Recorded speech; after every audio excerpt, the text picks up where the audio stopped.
politics in education and how it will impact educational outcomes and options for America's children. Let's get started. Before we introduce the rest of our panelists, I want to bring on Will Marshall. He's the president of the Progressive Policy Institute and someone who I believe can really help us frame our topic and put it into context. Welcome, Will. How are you doing today? Hey, Curtis, I'm doing great. Wonderful to be with you. Well, Will, you and I had this discussion in the past, and I think this has been a discussion a lot of people around the country are talking about, and it's 2021 Virginia. In 2021, Glenn Youngkin defeated Terry McAuliffe in the Virginia gubernatorial race that featured education as a major issue. Since then, polling hinted at an erosion in voters trusting that Dems offer the best path forward for the country's public school system. According to a survey conducted by Impact Research, there's a trust gap among parents, with Democrats trailing by 9%, and among voters of color, with Democrats trailing Republicans by 10%. So my first question to you, Will, is what is the current state of politics and education in America? Thanks, Curtis. Again, great to be part of your now legendary webinar series with the 74 and PPI. You sort of put your finger on it. Two things have really happened to catapult education to the center of the national political debate. One was the boiling over of parental frustrations during the pandemic. And I think that's really the root of a lot of the anxiety and stress we're seeing today. And the second was the very conscious decision to try to make the schools a new front in the cultural war battles we're having in politics. But it all started with the pandemic, which is sort of a pressure cooker. And parents were very frustrated by the long shutdowns and the difficulties in getting those schools open again, frustrated by having to stay at home, frustrated by the slowness with which many schools started their online learning programs, and then frustrated with having to have their kids learn that way for so long. So that, I think, is driving a lot of this, but there's just no question that parents are raising their voice now and demanding that we talk about education as a national political. Education is always a local responsibility. Now it's become a really hot national issue. Now, Will, you've had a lot of experience in this space, particularly as it relates to politics and education. In your experience, is what we're going through now as a country any different than where we've been? And have Democrats traditionally, historically led on education? Well, unfortunately, Curtis, I've been around long enough to see two cycles where there was a big national debate on education. One was, after Brown versus Board of Education, the historic ruling to desegregate public schools. And I grew up in a Jim Crow, Virginia, watching that battle unfold. But more recently, after the 1984 Nation at Risk report, the education became a big national issue. People were concerned that low quality schools were both robbing too many disadvantaged kids, low income kids, minority kids of a chance for a decent education, but also holding the nation back in competition with the rest of the world. And so there was a moment of where I think mostly with Democratic leadership at first, but particularly as we went along, where we actually had a bipartisan consensus. With Bill Clinton and the first George Bush had a famous summit down in Charlottesville, Virginia. Charlottesville has become notorious for other things since then. But in any event, they led a national conversation about how to really lift our public school performance. And but to your question, I think Democrats have traditionally enjoyed a structural advantage in the political debates on which party do you trust to fund our schools, to make them work better, to make sure that everybody gets a quality education. Just as Republicans have advantages on crime and security, Democrats have owned the education issue until today, and now we've seen that's no longer the case. Let's fast forward to today, and let's imagine you get a phone call for someone vying for high office, and we're not going to, give them a party affiliation. But what topics do you recommend candidates who really want to garner parent support? What topics should those candidates really be prioritizing as they're running for office? Well, that's a great question. Let me start by saying this: that both parties have their blind spots. When I listen to what the Republicans are saying about, how they're trying to provoke parental anger about discussions of gender and race in schools very clearly. But what I don't hear coming from these Republican critics is a real concern about the quality of education, the quality of schools. Now, I know that the parents feel this way. Their number one issue is the learning losses their kids suffered during the pandemic. But political leaders, it's different. And so I think, the party that can convince voters that it really cares about raising school quality for all students is the party that's going to prevail. Candidates who say these and are credible are the candidates who are going to prevail in races. Now, the Democrats have their problem on this. If the Republicans aren't very serious about school quality and equal access, the Democrats are sort of wedded to the status quo, at least in the eyes of voters. The voters don't hear a serious reform message coming from Democrats, how to modernize our public schools. We have a 100-year-old public school K through 12 system. And as you know, because you're one of the leaders of the effort here to talk about what a 21st century school system looks like, people want change, and now the parents are demanding change. And that puts us in a bad position if we're simply ratifying a status quo that serves the interest of central school bureaucrats and the teachers' unions. And that's where we are, to be blunt about it. And so I would counsel, it's much more likely that a Democrat would call me, Curtis, as you know. And I would say to him, look, you got to do three things. You've got to have a progressive plan to make our schools better, to improve their performance. And I would argue along the lines of the 21st century model, which you'll no doubt talk about in this conversation. But expanding school choice is really important. That's part of responding to the demand for more parental voice, more parental power. Secondly, I think we ought to be talking about closing the international achievement gap. America, where America ranks in global tests of student attainment? We're 25th. Who's number one? Yes, China.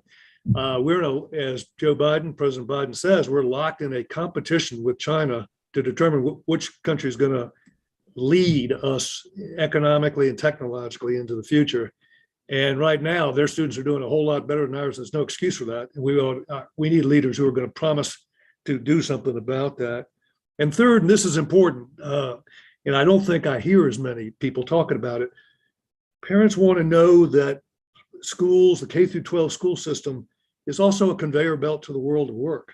It's going to introduce their kids to local employers and labor markets and jobs and get them thinking and started interacting and making contacts with employers so that there's a real school to work transition and people just aren't cut loose on graduation day and told good luck. Hope you find something. Well, the last question I have is similar in that it's a recommendation. So let's again take off that hat and now you're talking to parents who are also voters. As they're going into campaign season, invariably they're going to see candidates in church, maybe at a PTA meeting, maybe at a campaign event.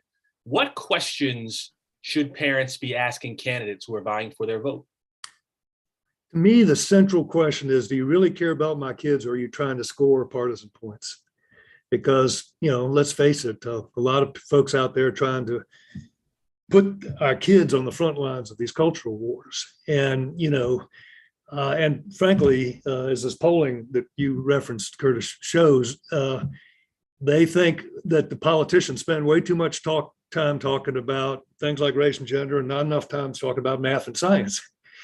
And they think that they probably think Democrats are a little more inclined to talk about the things that they think take us off focus. So there's a problem there. And so I would say, if I were a parent talking to a candidate, I'd say, look, I don't want my kids to be playthings in this great red-blue battle. You got to put that aside and tell me how you're going to get them better teachers, better school offerings, and help make up the learning losses they've seen. And so things like the one-on-one tutoring, the things that are going to help them make sure their kids catch up, get back, on pace, and get a great education are, the top things. And so a kind of overheated and politicized discourse, around these other cultural political issues, I think is going to be something that deep down most parents don't want to be the front and center of the education discourse. That's not how they will define parent power, but we need to take seriously their demand to be heard, as we try to modernize and update our legacy K through 12 system. Thank you so much, Will. I appreciate you joining us today. What you've done is really set the table for the remaining three panelists to really come in and put some meat on the bones about where we are and where we can go with education in this country. Thank you, Curtis. Real pleasure. Thank you so much, Will. Now I want my panelists, Alicia, Christy, T. Willard, please turn your camera on as we jump into our conversation and to really build off my discussion with Will. Before we do that, I do want you all to get a sense of who's in the audience, who you are talking to. So before we do that, we want to survey the audience. Those of you who are listening in, we want you to answer this survey. You can only pick one. Which group do you most identify with? As a parent, an educator, someone who is supporting and resourcing this work, a journalist, an advocate, or a policymaker?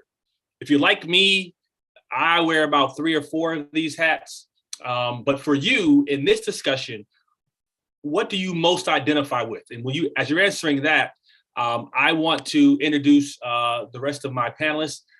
Please say your name, where you're from, what you do, and we'll get started. And so let's start in the Midwest, and let's start with Christy. Thank you very much for having me here. My name is Christy Moreno. I'm with the National Parents Union, delegate for the state of Missouri, really doing regional work here in the Midwest, but also always speaking with and for and on behalf of Latino parents, but really here representing the National Parents Union today. So it's a pleasure to be here in great company, and I'm looking forward to our conversation. Thank you so much for being here. Let's take it south with my sister, Alicia. Thank you, Curtis. Good afternoon, everybody, and hello to my fellow panelists. I am Alicia Thomas Searcy. I'm a mom of 3 school-age children, a former state legislator here in the state of Georgia, also a former superintendent, and now the Democratic nominee for state school superintendent. And last but not least, in the great state of Florida, we have T. Willard. I'm T. Willard Fair, the President and Chief Executive Officer of the Urban League of Greater Miami. I've been in this capacity for the past 57 years. I'm the founder of the first charter school in the state of Florida. And I believe that all the problems that exist in my We Rise village, which is composed of 13 underperforming schools in the 4th largest school district in the world, rest with our ability to restore value to educational achievement. Well, T. Willard, there's one more title that was given to you before you joined, and that is a legend. Alicia is from the state of Florida, and when she talked about reconnecting with you, because you all met years ago, and so it's really good to make these connections, but understanding the impact we have on people's lives and the direction they go into. Thank you very much, Lisa. Good to see you. And so let's get started. Before we do that, I do want to see the survey results and see who exactly is out there. So you see about 44% of those in the audience are folks who are really advocating on the front lines for education for our children. But coming in second, we have educators. We have a number of folks who are in the classroom, followed by parents. And so we have a really good, diverse group of folks in the audience. And so as you're answering the questions, just be mindful of that. I do want to come to you first, T. Willard. And I referenced this survey in my introduction with Will. This survey that was conducted by Impact Research found that voters believe that both parties, and especially Democrats, are more focused on race and gender issues and how they're taught in schools rather than helping students get back on track. T. Willett, historically, how has education impacted politics, and how have candidates you supported taken positions on issues? Education has always impacted politics. The key is that we have allowed those who are politicians to influence our ability to impact them in our best interests. We've always leaned to what they told us and not make them do what we wanted them to do as relates to our issues.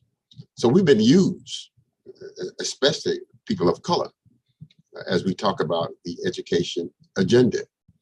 It is always in the best interest of providers. One of the things that I learned when I was chairman of the State Board of Education is that most people who were concerned about education quality achievement were concerned about selling stuff to the legislators so that they could get policies passed that would allow them to make more money. Very rarely did I find folks who were simply concerned about quality outcomes, but were more concerned about economic prosperity. That hasn't changed. People just use us in their self-enlightened interests. It's unconscionable that we celebrate in Dade County that we are an A district, for example, but there's not an A school in Liberty City. But those who say that we're an A district are proud about that because they then can sell more stuff to try to improve achievement in those non-A schools. So it ain't about anything except the fact that it hasn't changed. It's all about power that leads to making money at the expense of children's future. And in your experience, how have you been able to sort of work through the intersection of politics and education to get a lot of the things you've got done in Dade County? Well, one of the things that I've been able to do is to make sure that those who are in positions to perform in the best interest of my community and my students, as opposed to those who are just there for the power to be. I have a school board member, for example, who is a good friend of mine, who's running for re-election, but I'm not supporting her. And I hope she understands that. And if she doesn't understand that, I really don't care because the future of the children is more important than my relationship with her. I'm in the 4th largest school district. I got 13 underperforming schools.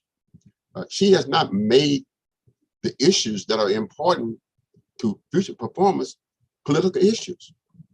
I'm in a district that has no A schools, but it's an A district. I'm in a district where most of the Teach for America students who are inexperienced, who have no educational background, are in teaching capacities. She has not complained about that. I'm in a district where most of the principals are unseasoned, inexperienced, and they're there because somebody likes them or they belong to the right fraternity or sorority. That's unconscionable. And I can't support her even though she's my friend because she is not behaving like a person of color who is dedicated and committed to educational outcomes that are equal in my community. So I think my role is to be aggressive on behalf of my children because one thing that you didn't have on your list of people who are involved, in my district, I got more children who have been raised not by parents, but by others. I got more children who come out of non-parent homes, but they're living with older relatives and cousins and grandmothers. And they are the ones who send them to school and who receive them. So when we talk about advocacy, we need to rewrite the definition of the groups that need to be involved in the participatory process called voting going forward. That sounds like a village to me. It is a village. Yep. It is a village, but the composition of the village has changed. When you say parents, you're talking about Coral Gables by the sea. You're talking about South Miami. That's not my village. Alicia, I want to come to you. Again, you are vying for the highest seat in the land in the state of Georgia concerning education. But getting back to this survey, by a 22-point margin, voters surveyed also said they would rather schools focus on preparing students for jobs in the future than getting back to teaching the way they were before the pandemic. So as you are, running your campaign, you centered education as a policy priority, really your entire career when you were in the legislature as well. How has your position on issues been impacted by politics? There's a lot to say there. And I also, T. Willard Fair doesn't need anybody to speak for him, but I will add that I think how he has been successful and why I remember him from when I was a child growing up in Miami is that he is the epitome of no permanent friends, no permanent enemies, just permanent interests. And his commitment to children is undying and unapologetic. And it is also bipartisan. And I think that is a critical piece when we talk about politics and how we get things done on behalf of kids. It's how I was successful as a state legislator, being able to work across the aisle and get things done on behalf of kids. And so when I think about also as a parent of 3 school-age children, and what this research is saying about what parents want, I also think about the fact that one of the things that got me to run again, I was pretty much done with politics because I hate politics, frankly. But again, my love for children and my passion for education is stronger than my dislike for politics. But I think about the fact that so many education leaders are talking about how they want to go back to pre-COVID.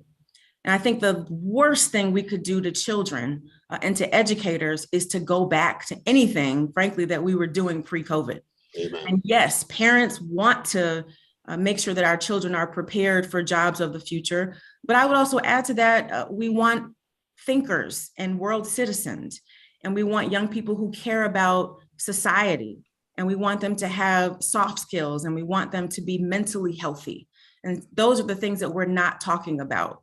I also know that parents want us to think about, closing those learning loss gaps that are in existence. And one of the points that you brought up earlier that came out in the research that I want to address and kind of point out the nuances here. As a Democrat, it is not my platform, and I don't know any Democrats running on just wanting to focus on race and gender issues. Unfortunately, we have been put in a box, and perhaps we've not done a good job of framing for ourselves what we care about. We've been injected in this culture war about CRT and banning books, but that's not our issue. What we're trying to do is make sure that kids have access to a high quality public education, in our states, across the country. And so we have to do a better job in talking about what's important and espousing our values of equity and social justice and leveling the playing field and saying out loud that it doesn't matter if a child lives in rural Georgia or metro Atlanta, that all of them need access to broadband, that all of them should have high quality teachers. And then the final thing that I want to mention, speaking of teachers, is that teachers are really struggling right now. They feel unseen, unheard, disrespected. They're dealing with so very much. And I don't think there's been enough conversation about what we do to address the real burnout that exists in our public schools among teachers, certainly in Georgia, and I would argue across the country. And so you have a tremendous sort of time horizon. You were one of the youngest people in history to ever be elected to the Georgia State Legislature. That was 20 years ago, and you were in middle school by how you look. And so this idea of, the experience you've had from when you were elected till now, what's changed and what's still the same? What's changed is, I guess, the rhetoric, but the results have been the same. that there are too many kids who don't have what they need in our public education system. I often talk about on the trail that if you were to Google what a classroom looks like looked like in the 1800s and compare that to what schools look like and the classroom looks like right now, there's not a lot that has changed. And so why are we still trying to deliver a telegram education to a TikTok generation? And so it's frustrating for me as a parent, as a product of public education, that I know what's possible for kids regardless of their zip code, but somehow we still keep getting distracted by the culture wars, the talking points, the partisanship.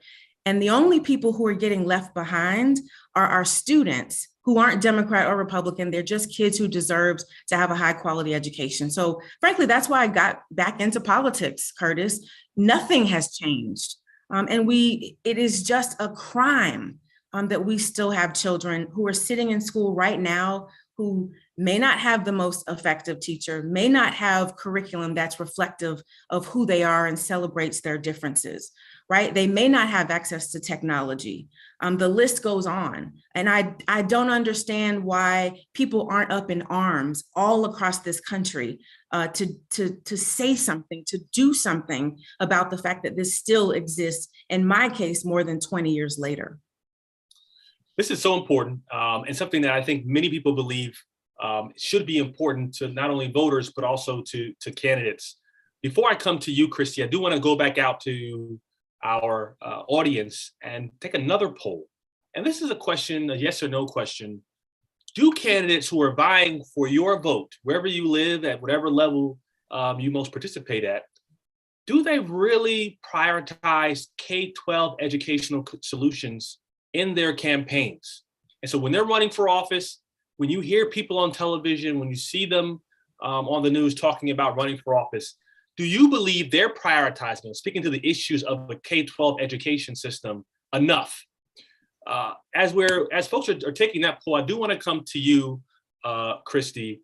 Among Black and Latino students and those with the voters, and those from that background, in this survey, Democrats lead by only 5 percentage points on the generic ballot after winning, the same group in 2018 by 82 and 36 points respectively. And so even within the Black and Latino community, you're seeing this erosion of support for generic Democrats.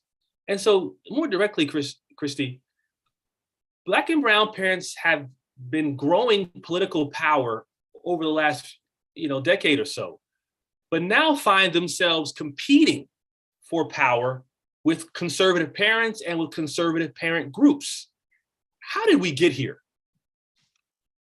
Thank you. I will start by echoing and agreeing to everything that has been said and by stating a few data points that I think are very important. One, I appreciate Will sharing that America ranked 25th, right, in quality of education. That hurts. That really, really hurts. I'm connecting to this call from the state of Missouri, and I want to share with you that Missouri, my home state, is 50th, right, when it comes to pay for teachers. And we're 49th in state funding for education. And yet we hear Republicans talk about the education and bringing this agenda forward and talking about the issues that we're hearing, right? CRT, LGBTQ, and that is truly not representative of what we hear through the National Parents Union. We've been doing polls for over 2 years now. What we hear the majority of parents saying from, however they identify politically, the reality is that 3/4 of parents say they're more concerned about their economic stability and the mental well-being of their children. And so this is where the narrative is changing drastically. COVID, and I like to talk about the multiple pandemics that we all have been surviving. It's not just the COVID pandemic that has been really impacting the mental health and well-being of everybody, but really focused on our children. But we're talking about the pandemic of gun violence. We're talking about the pandemic of racism and attacks on our children and our youth. And so parents have been, at the forefront of all of this throughout these last over 2 years. Really, when we had access to our children's classroom, right? Because we were at home with them. We were witnessing the quality of the poor quality of the public education. We also learned a lot about the huge digital divide, right? We've been learning so much when previously we had thought, well, education and politics, I'm for education. I don't really want to engage politically, but we have been really there present when decisions have been made about the education of our children, and realize that a lot of these have been made without our input. So as parents, we have come to realize that we need to be at those decision-making tables. Whether it was gating criteria, are we going to come back to school? Are we going to be providing free and reduced lunch meals for families still, like during the pandemic? All of these things that affect us as parents of students, as families, as caregivers. Now we have realized how important it is for us to partake in those conversations.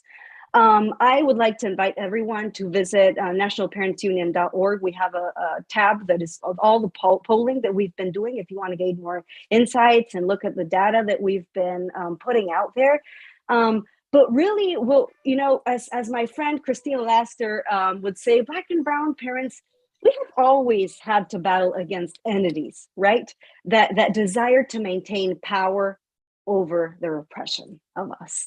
And it is time for us and for all parties and everyone to really look at historically and do an introspective work about can we actually learn from our history and the mistakes, and actually, walk the talk about putting our kids at the forefront, centering all of our initiatives around our children. Because we talk about workforce, we hear both the parties talk about workforce development, economy, but really we're talking about children. And so what is the status of education right now? Are we actually prepared? Are we actually developing the educators, the curriculum that is reflective of the majority of children in the United States attending public schools? And so it is very important for us to understand it, and we're seeing it, right? The NPU, which was, came to be formed right a little bit before the pandemic. We have seen that our membership advocacy organization has grown drastically from 185 local parent activists and advocacy groups, over 600 since our inception in 2020. And that just talks about how we now as parents doing, advocacy locally for our kids, how we have understood that we need to come together to build that village, to build that collective sustained parent power, to really hold all of those candidates, all of those platforms, all of those agendas, all of those legislators accountable for all of these things that they have on their platform. So it's very easy for people to put, education is on my agenda, public education is important to me, but really asking them and going to all of those town halls, meeting with them and saying, what are we really talking about, right? Because let's look, when we look, the National Parents Union is really working through our EPIC campaign where we're holding school boards accountable. We know that every school district received millions, if not billions of dollars in COVID relief funds, right? And that the Department of Education allocated some of those funds, let's say for family engagement, right? And we see that those funds are going into football fields and whatnot that has nothing to do with actually closing the achievement gap of our students, to actually addressing the mental health concerns that we have as parents for our children. Suicide rates for our youth, and I will speak specifically about Latino students, have skyrocketed.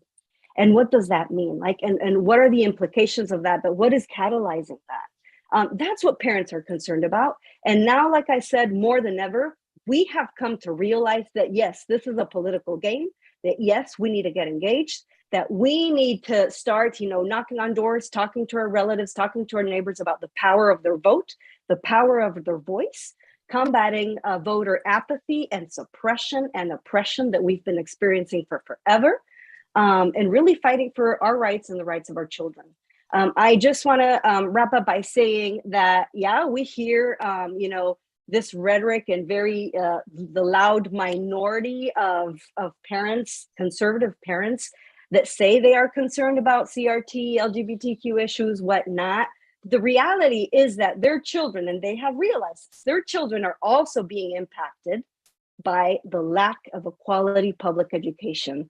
And so it is important for all of us to really realize as parents and talk about it, and raise the voice about the importance of our vote. And we know that everyone is seeing us now as potential voters that could swing things, and have swung things, because we are demanding that level of engagement with our educational systems and with our elected officials as well. Thank you so much for that, Christy. I do want to get the results of our poll. What are parents saying? What are folks saying? 94% of those who were surveyed say that candidates do not prioritize K-12 on the campaign trail. This is a tremendous issue, and part and parcel to the results that Alicia mentioned before. We're, in many ways, we're where we are now because this has not become a political issue. I do want to throw it out to everyone. This sort of, I want to step back a second. And those who run for office, and Alicia, you know better than others, that when you're running for office, you're still part of a political party and in many ways a political machine. And these machines have platforms and they take positions that oftentimes candidates down the ballot also support on behalf of the party. And so my question to you, but all of you really, is how do political parties differ and how they choose what topics to highlight? What process are these parties going through to determine what they're going to highlight within education and what they're going to oppose? I probably know as much about this as the others on this panel, because I don't consider myself a big party activist. And frankly, I have never taken direction from a political party. My direction comes from the work that I do in the community and the understanding of what needs to happen in schools as a policymaker and a former superintendent. What I can tell you, Curtis, is as someone who operates from my values, and I grew up in the NAACP. I've got the T. Willard Fairs, whose shoulders I stand on.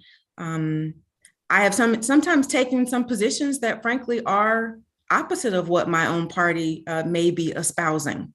And I think my election in Georgia in the Democratic primary is probably a good example of that. As an example, and there are others, but this is the first one that comes to mind, I believe in public school choice.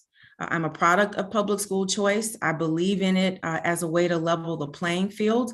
And I know what it can do for children when they have options to high quality public schools. And so as my value, and it's something that I believe in and have seen, it's something that I fight for other kids. But it's not necessarily something that is a strong platform item for Democrats, especially in my state. And so when I ran in the primary, it was a challenge. It came up in a number of forums. But what sent the loudest message was that in my four-way race of Democrats, I won the election without a runoff and won all 159 counties. And so what that tells me is I can't, as a candidate, run based on what the party wants me to talk about or what the polling says. I got to focus on the things that the people are saying, right? That as a mom, I know what it's like to have 3 kids in school. I will never forget the feeling on May 25th when I didn't want my 15-year-old to go to school because of what had happened the day before. I don't need a poll or a political party to tell me what it's like as a parent to be afraid for my child to go to school, right? I know what it's like to be an educator and to feel disrespected and unprepared and not have the resources that I need to be successful in the schools that I was leading. I also know that being a parent of 3 school-age children, that when they're getting 90-minute blocks in school, but they can learn things in 90 seconds on TikTok, that we need to be paying attention to how we reach children. And so that in itself is the problem. And I appreciate you asking that question. Yes, I'm a Democrat, and I'm a Democrat based on my values. But as long as we keep making decisions based on what a political party wants, we will never do what's best for children. And that's what I'm hoping that folks like Christy, and I know that's what T. Willard Fair already does, and organizations will begin to do. I hope that parents will get fired up, certainly in Georgia, and I think all across the state, to say enough of this party stuff. Let's just do what's best for my kid, so that we're not 25 in the world, and that our children are getting what they absolutely deserve. T. Willard, when you're experiencing, what do parties get wrong? Either party, when they're talking about education, what are they getting wrong in this fight for educational equality? I don't deal with parties. I deal with my ability to influence all parties. I could care less about what you call yourself, as long as I can make you do what I want you to do. That's my agenda. This past Friday, I had the newly appointed Commissioner of Education in my village for 2 hours. I had in my village parent resource room in my new development about 35 people. Some belong to some parties, some belong to no parties. I don't know. But I do know that when the Commissioner of Education came, he saw a diverse group.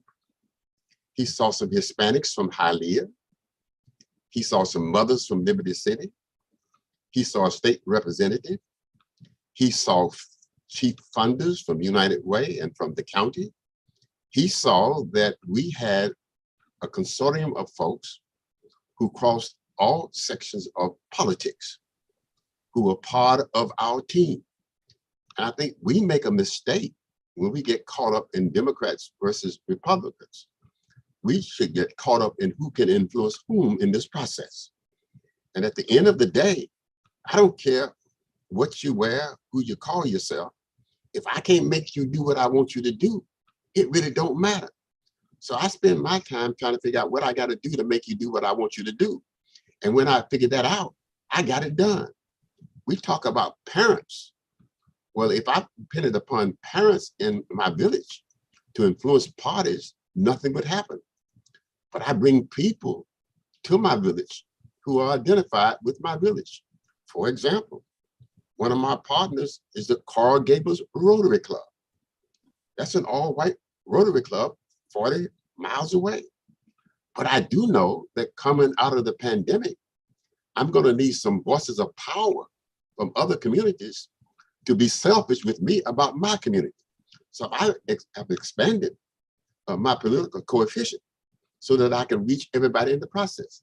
I do know, whether you're a Democrat or a Republican, if I've got 34 churches, all pastors on my team talking about education for the children, I'm going to influence whoever is representing that party. So I think when we talk about parties, we got to talk about power to influence. When we talk about parents, we got to talk about power to influence. And if I depend upon my ability to mobilize parents, most of whom had the biological capacity to have the children, but don't have the kind of fortitude to do the things that they've got to do to give them the kind of environment that Elisa talks about. So I have to be realistic when I talk about party and parent involvement.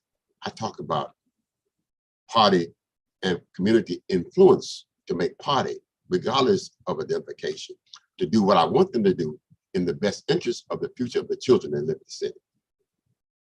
And to this point, Christy, I want to come to you because there are people coming into our community and they're purporting to support the communities that they're asking, they're campaigning in or to represent.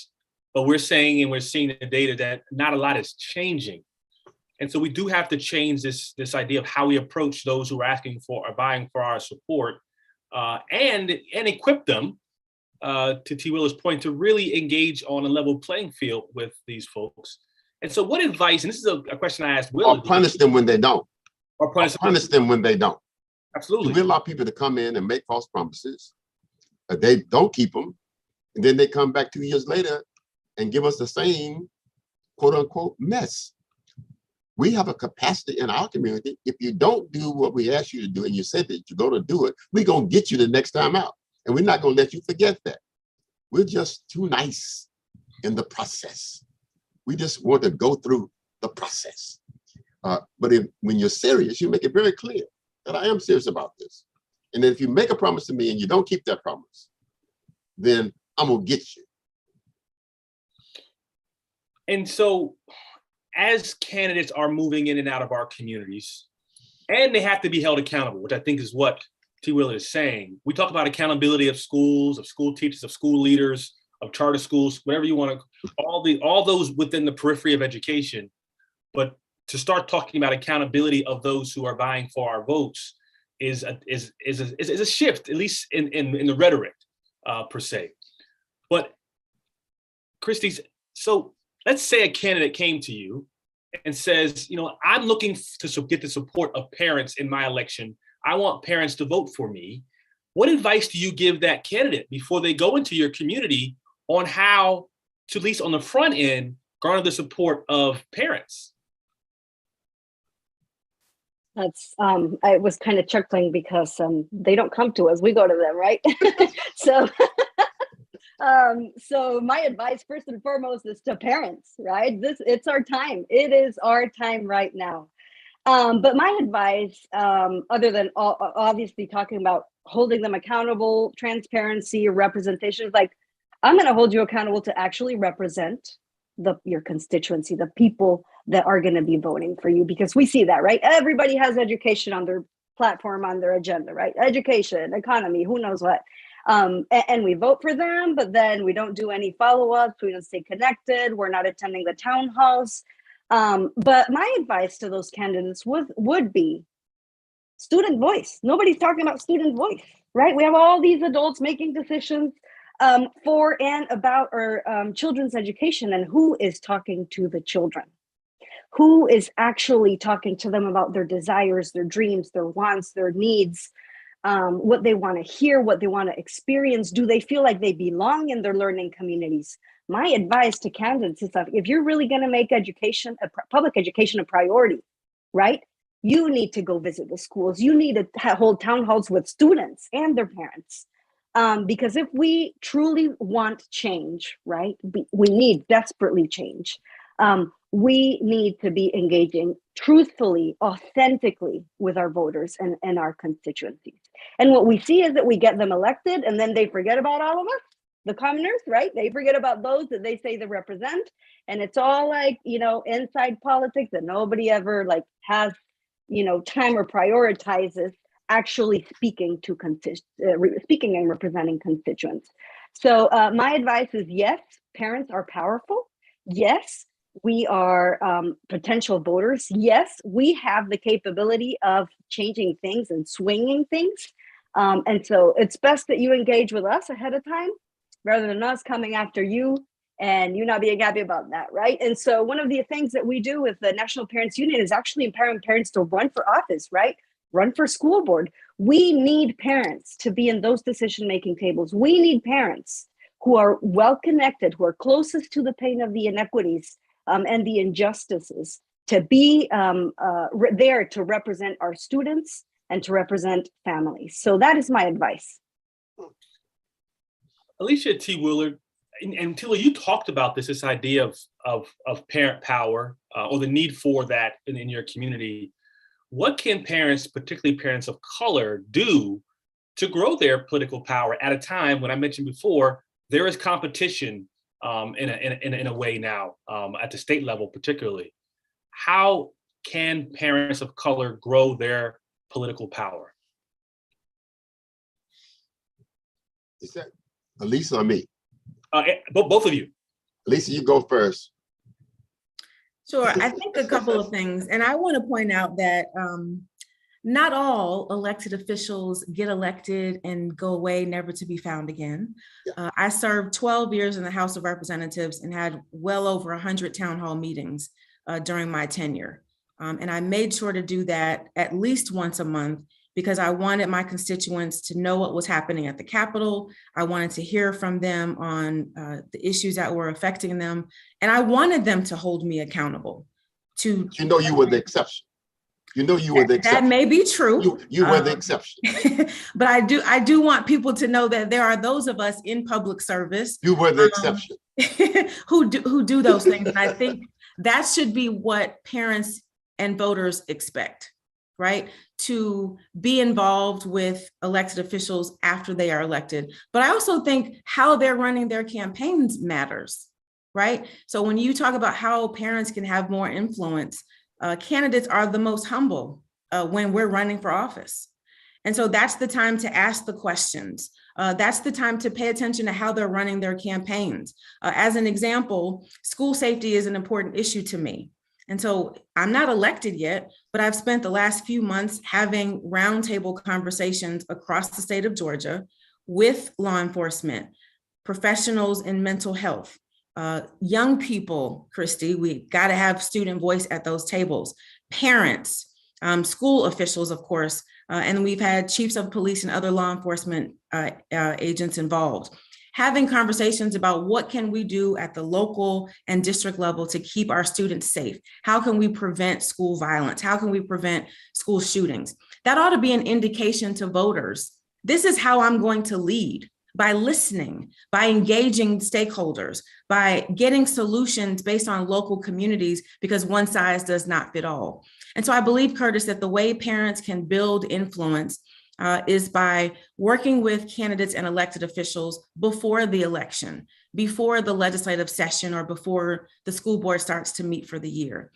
Go and have coffee with them. Understand that you are an expert in your issue. Sometimes parents and others feel intimidated because elected officials have these titles.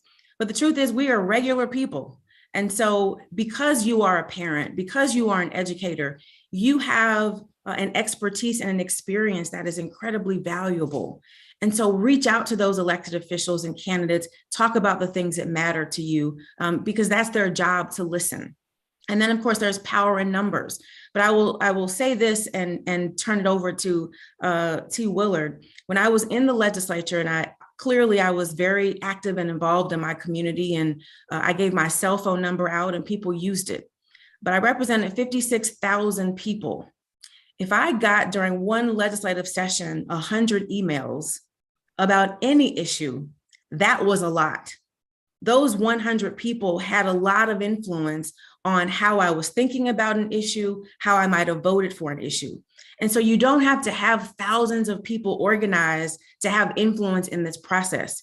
You just have to have a voice and an experience and the willingness to speak up and advocate on behalf of your children, and organize with organizations like the Parent Union and others to have those conversations and get elected officials to hear your hearts and what it is that you want done on behalf of your kids. You have power. That's what I want them to know. T. Willard? I have a card here. It has Michelle Obama's picture on the front of it. It says, when they go low, we go high, vote. And on the back, it has all of those persons who are running as Democrats for the Black vote in my community. I have not seen but 5 of them in the last 5 years. But they have come to my community 2 weeks before election time, passed this out all over my community. And they expect us to have a great turnout. And when we don't turn out, they say it's voter apathy in the Black community. You treat us as if we are unimportant all year round. Then you come in at the last moment, pass this out, and assume that because it comes from the Democratic Party, that because we are Black folks, we should take this as face value and vote. That ain't the way it works. We know that's not the way it works. That's the way you get manipulated, but that's not the way it works. I have not seen but 5 of these people in the last 12 months in my community.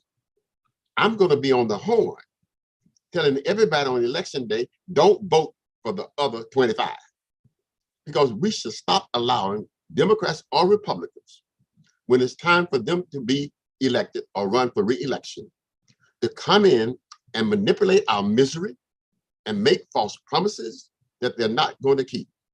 I don't blame them for doing it, because they are politicians and they're trying to get elected. I blame those institutions like the Urban League, the NAACP, the Ministerial Labor Association, the Deltas, the Masons, all of those other Black organizations who all year long say that they are concerned about the future of the children. And then they come in and let somebody put us back in slavery with their behavior. I agree. I just want to jump in and say the majority, if not 100% of the parents, Black and brown parents I talk to, a candidate has never canvassed their neighborhood. A candidate has never knocked on their door. That's correct. And why? Because candidates historically go and knock on the doors of the people that are, have been consistently voting and whatnot. How is that justice? How is that caring about our children? How is that caring about our Black and brown families? Continue, Christy. How do those of us who know that, how do we allow it to continue? We should be outraged. Absolutely, and we are. The parents look to us. And if we know this exists and we're solid about it, then they just assume that this is the way it goes. That's why those of us who know that this is wrong have to articulate. It's personal with me because we're talking about the future of children yet unborn. And we're talking about changing the paradigm shift. We're saying that if you want our vote, you got to court us year round. If you want our vote, then you got to know what we want. And you can't learn that 5 days before the election. And you certainly can't influence me by putting Michelle Obama's picture on the front of the card and just assume that because she's Black and I'm Black, that I'm gonna go high and she's gonna go low. That makes no sense. Sorry about that, but I miss that back. But it's true. It is true. And let me add one thing as well. And I completely agree. And I understand one of the reasons why I ran for office when I was 22 is that I wanted people to stop just voting and doing nothing after that, right? And then 2 years later, here they come again. So I could not agree with you more. I also want to point out though, and I don't say this for selfish reasons, but it is my life experience. I also find that people who want to do the work like myself don't always have the political establishment supporting. And so when you find candidates like the parents who Christy is getting to run for office, send them money to support their campaigns. Go and knock on doors and support them. Help them to win. Because I believe, and maybe it's the super optimist in me, but the only way we're going to change this system of people showing up 2 weeks or 5 days before an election is when we have candidates that we can truly support and believe in, and we put our support behind them. We've got to change politics and the way it's done by the people who are in it and the people who are making the decisions. So if we keep participating, right, in this craziness and this insanity, we're going to see those kinds of candidates continue to prevail. So let's instead support those of us who will do the town hall meetings, who have knocked on doors, but sometimes don't have enough of the resources to reach all of the voters as some of those who are the political establishment candidates. And we cannot get caught up in continuing to play the race game. Amen. I'm not concerned about whether or not you're Black, white, or polka dot. I'm concerned about if I get you elected, you're going to deliver for my constituency. So when you see me writing a check for somebody who does not look like me, I've already got a commitment that if I get in, I'm gonna take care of Liberty City. I understand that my ability to increase the quality of life of Liberty City does not rest just with Black representatives in Tallahassee. That I've got to have a cross-section of folks, some who do not live in Liberty City, but are on the committee that needs to vote with my folks from Liberty City in order to get something from Liberty City. So we have to expand our participation across the board and not talk about Black versus white parents, but talk about parents and the power that they need. And the parent needs in Hialeah are the same needs of the parent needs in Liberty City because they all are poor. They all are in poorly run schools. They all have inferior teachers. And it's just based on location. That's the only thing that's different and not ethnicity alone. So one of the things that we need to do is talk about these parent coalitions. We cannot be divided along racial lines when we talk about parents. We talk about those who are responsible for children. And as a result of that, when I look at my village, I recognize that in my village, all the parents are no longer Black parents. They're Haitian parents. And I had Haitians at my meeting. The Hispanic parents, I had Hispanic parents at my meeting. And folks didn't know that Liberty City had changed, but it has changed. And if my politics involvement does not change, then I don't get the kind of new political change that I need from Tallahassee. On that note, we're going to stop it there. We can go on and on and on. So important. And at the foundation of where we go from here, education, particularly for Black and Brown students in predominantly Black and Brown communities. And so I want to thank everyone who joined us today for today's conversation. Continue to follow all the speakers today and get engaged in the work they're doing around the country. So this is not stopped at the end of this conversation, but continues throughout the year. To follow the work of the Reinventing America Schools Project, please go to Twitter and follow us at RAS_education for information about the next in our series on Election Day 2022. Thank you again to all my panelists for joining me. You have an amazing afternoon. Thanks, Curtis. Thanks, ladies. Enjoy being with you. Thank you. Thank you, everybody. All righty.